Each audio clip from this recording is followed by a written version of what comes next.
Hi guys, so ndifulupelo Rita the blogger ndikuniripotera over Rita M multimedia. So guys,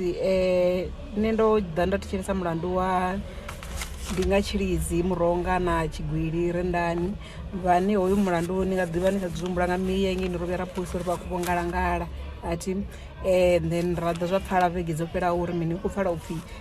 madethela avo o wanala ane kha avo vathu vene ra khou ḓuvha vhala vho no khou tevhela ati vahumbulelwa vho no vhatevhelaho vahumbulelwa kha mulandu ndi vho phalandwa tshilidzi tshivhombeze sizani humbulani njelele nefale given mpho ati ndi ava vathu vene vha khou humbulelwa kha hoyu mulandu we dibulayo. So ndo dzhena ngini nda thetshelesa ri tshi dzhena ndavha ndi khou pfha musi state tshi tshi khou amba milandu ine vhavha vathu vho livhanyiwa ngayo. Mulandu une vha khou pfhi vho livhanyiwa ngawo muṅwe ndi wone ndi wo pfhi ndi wa conspiracy to commit murder, ndi wa u lukamano o nyago u vhulaya muthu thi wa vhuvhili ine yavha mivhili ndi premeditated murder. Zwine zwa amba uri mini havha vhathu vho tou thoma vha dzula fhasi vha lukamano ri khou ṱoḓa mu vhulaya hoyo muthu. Havha vhathu vhavhili wa vhuraru wa vha uri kidnapping ndi uri vho dzhia muthu nga khani vha muzumba na wa defeating ends of justice uri vho nyago u thivhedza mulayo uri u kone u shuma zwavhuḓi na uri kha heḽi bulayo ḽine vha khou pomotshedzwa khaḽo hu khou sumbedza upfhi vho thoma vha tou tshipa u tshipa okay strangling but tshipa noni tshilizi rendani na ndinga tshilizi uri vha lovhe vhono fhedza u lovha vha fhedza vha vha khatha dzi ṱhoho vha fhedza vha vha fhisa marambo avho vha fhisa sala nga marambo.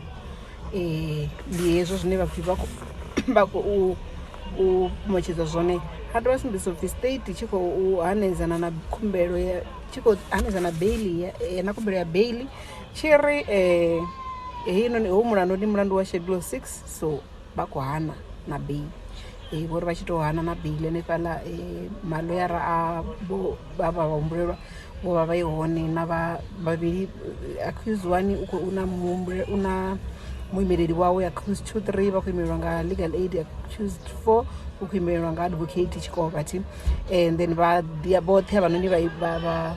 defense vha sumbedzisa uri mini vha khou ṱoḓa u apply bail vha khou ṱoḓa u applyela bail havha vhathu ndi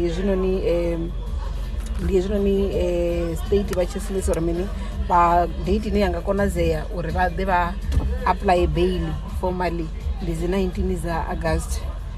zwambari ndi vhege ḓaho ati so zwi amba zwori heinoni case mulandu u ḓo dovha waya wa pfhiwa nga dzi 9 dza August hanefha Thohoyandou magistrate court. Ndi ḓo vhuya be ndi si ḓo ni ṱalutshedza uri zwo ḓo tshimbilisani kha hoyu mulandu ndo vha ndo amba na muṅwe mulandu kha iḽa video yo thoma ndo amba na muṅwe mulandu uri ndi ḓo u thetshelesa na wone guys ndo fhedza ndo tshintsha mind uri hayi imani ndi nikedze yeneyi ine ndi ine i maṱoni ya vhathu ende na vhewe ni khou ṱoḓa u ḓivha nga hayo compared to heiḽa ine vhathu